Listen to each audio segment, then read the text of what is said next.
Reese right here with Adore Her Beauty, back with another video, and this is my second story time. So this is a waxing story time, and you know what? It may not be all that fantastic because, and I say this very humbly, I'm really good at what I do. So I don't have a whole lot of wax horror stories, but I'm going to tell you about this experience I had with a first-time client who had a very, very, very low pain tolerance. So before we get into this video, be sure to click the subscribe button wherever it may be. Tap that notification bell, hit the like, and hit the share. Let's get into it. So, of course, this client found me somewhere online, socials, Instagram, somewhere. She found me. She booked an appointment and she came in. So, when she first came in, you know, I do my whole little spiel. Hi, I'm Reese. Welcome to Adore Her Beauty. I'm going to be performing your wax session on today. Is this your first session? You know, have you had experience getting a Brazilian before? Things like that. So, we're just kind of establishing a rapport. You kind of like getting familiarized with one another. And then you're welcoming them into your space because it's your space, it's your atmosphere. And it's like you're having a guest over at your house. You want to make sure that they're comfortable. You want to make sure that they feel invited and all those amazing things. So when she came in, she already had her guards up on 10. Guards up on 10. And the first thing she told me was a horror story, an actual horror story at the last salon she was at, or last wax bar that she was at, and how the experience was just so excruciating that she couldn't finish the service. Of course, my go-to is to be empathetic to the client. One, because that's their experience from their point of view. And then two, I don't know the place where they came from or who they work with. So I can't be sure if the person did like a really terrible job or not, or if it was just that client's sensitivities. So of course, I'm like very empathetic, but I now myself am on high alert because it's like, yeah, I gotta be extra careful with this one because she's already had a bad experience. And most times when you have a bad experience with waxing, you either never gonna try it again or you're gonna be very cautious and scared when and if you do try it again. The other feelings that the emotions and thoughts that I was going through was like, yeah, I'm ready to show her what it's really like. I'm ready to let her see what a professional, proper Brazilian wax is like. Like, girl, I got you. So I'm like of two minds. Let me be extra careful. Let me make sure I just kind of make sure I'm taking my time and be gracious even more than normal. And then I'm like, girl, come on, girl, let's do this. I got you. So I do my prep. I do like the whole walkthrough. Even if a client has gotten a service before somewhere else, if it's their first time with me, I walk them through the processes as if it's their first time ever. So I'm going over contraindications. I'm going over like medications and anything that could be a hindrance to them getting the wax. I'm asking if they had the service before. I'm guiding them on the disrobing steps, how to lay down. I say head facing this way, feet toward the door. Here's a drape to cover your lap. Now, a lot of estheticians don't give drapes, but I give drapes. It's like a little modesty cloth, little towel that they just drape over their lap so that when you walk in the door, it's not kaboom. I mean, yeah, we're going to see everything, but when you walk in, it's like, you know what I'm saying? It's like you at home and somebody just busts in the bathroom. Yeah, you live with everybody there. Everybody's familiarized with you there and you're familiarized with everybody else.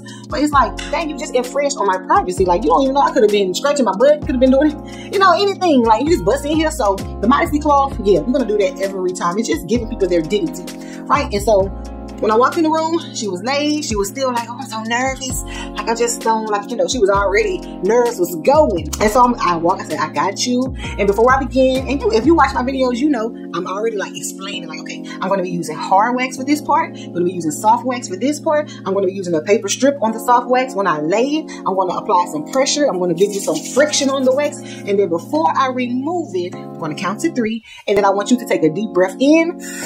And then I want you to exhale very forcefully on 3. And what this does, it helps to disorient the brain so that it doesn't understand, or it just kind of be scrambled so the mind doesn't know, is it the quick exhale or is it the rip from the paper?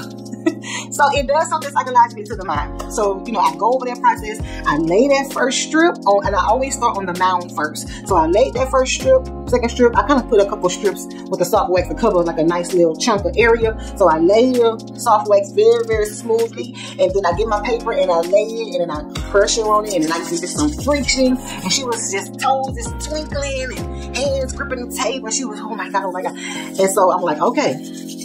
I'm scared of her. I'm saying, I'm gonna pull on count of 3. I want you to breathe out, okay? She's like, okay, yes. I say, okay, here we go. 1, 2, 3. And she was, and pressure apply, and then done. And I was like, you okay? And she was like, oh my God, that hurt. And she was like, okay, well, I'm okay. So then I said, we're gonna move on to the next part of the mound. So I did it again. Laid my strips, put my paper, did some friction. I want to get ready on the count of 3. I want you to take a deep breath in, and I want you to breathe out on 3. Here we go. And the friction brings some warmth so that wax can be warm and kind of adhere into the hair really good. So I'm like, here we go. On the count of 3. 1, 2, 3. Pressure. And I ain't smacking them, y'all. I'm just pressure. And, you know, go on. So everything was kind of good on the mound. For most clientele, the mound is, you know, pretty doable. Yes, it's sharp. Yes, it's quick, little quick pain, goes away quick. So we did pretty good right up in there. Then next, I would do the bikini line, like the inner part of the thigh. Like if the V shape this way, it's like the outer edges right here between the thigh and the little, you know, your little V. I made a W just then. But sometimes with some clients, I will go with soft wax in that little area. But lately, I kind of been switching to hard wax in this area because the skin is quite thin right there. I may put a little picture so you can see. But the skin is very thin. It's almost like tender and thin, like as under the eye. Like this is one of the thinnest, tender places, you know, and even our eyebrow up here. So I start kind of putting a little dip of oil, a little bead of oil, massage that in, and then go with the hard wax. But if the person hasn't like really exfoliated and, you know, so it just takes a lot of experience and just knowing which wax formulation you want to use when and where. So we did the mound and stuff pretty good, you know, our same process. She apply pressure, she react, you know, she kind of was like, oh my God. Okay, so this is where things started to take a turn.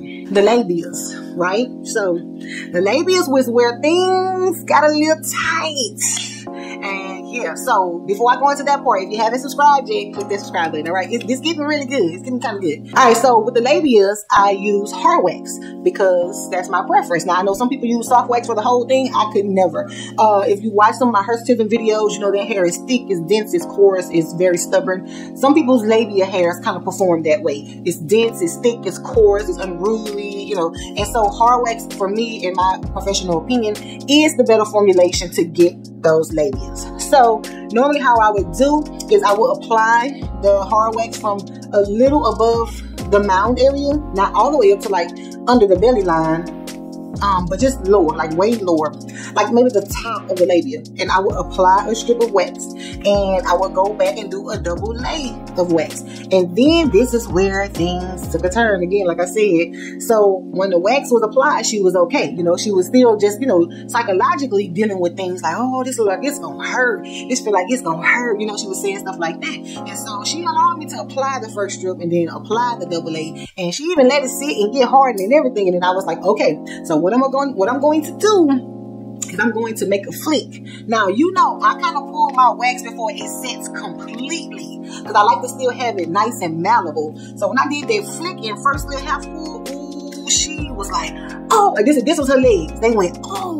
When I tell you she closed me all up in her legs, y'all, I'm talking about I was closed in her legs. I was like, you got the open up. She had been glued herself together. She glued one labia leg to the other labia leg, and then some kind of way I was hemmed up in the middle. So I was like, yeah. So I ended up the labia strip, and oh, did she holler? Oh, did she holler? And you give pressure to the labia too, right? So she was hollering up in there, y'all. And I was like, we gotta do the other side. You know, you can't go like Mr. T. You need to get the other side done. So we did the other side, applied my double lay, and then let it sit just a little bit. And I tried to lift, and she closed up a little bit. She didn't go locked like clam locked on me, but she kind of was going into that motion. And I had one elbow, and then I was like, okay, I got you.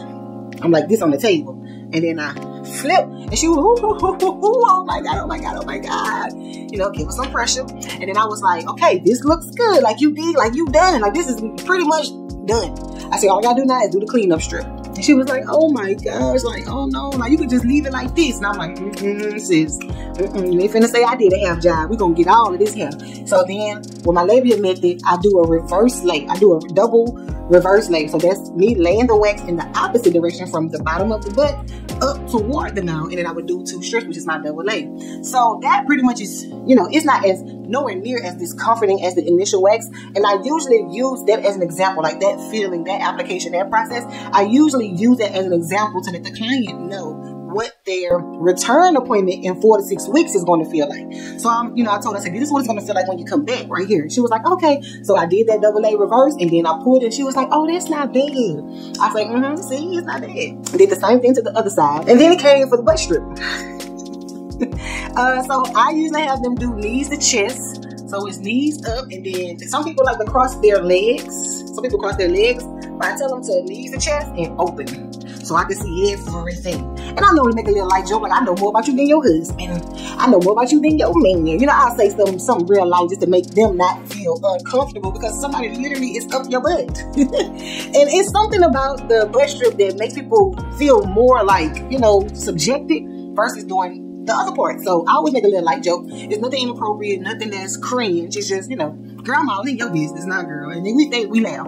So I did the butt strip, and then she was like, okay, that's not bad either. Then I just follow on my process, give them some oil, do some aloe, and then I say, maybe we done. You did this, girl. Yes, you did what you had to do. You made it. Go ahead. And then for my first time Brazilian clients, I normally give them like a little girl game pin, because now you is in the girl game. Yes. So then I drape them back and pick up all of the trash and all the used strips and things like that. Throw it away. Tell them once they get dressed again, I'll see them up front. And she had a much, much better experience. She was like, it was nothing like last time, but it was still bad, right? Because again, her pain tolerance is lower than probably most people. But after that, she ended up rebooking again, and she actually came to the appointment. And she was coming every month like clockwork.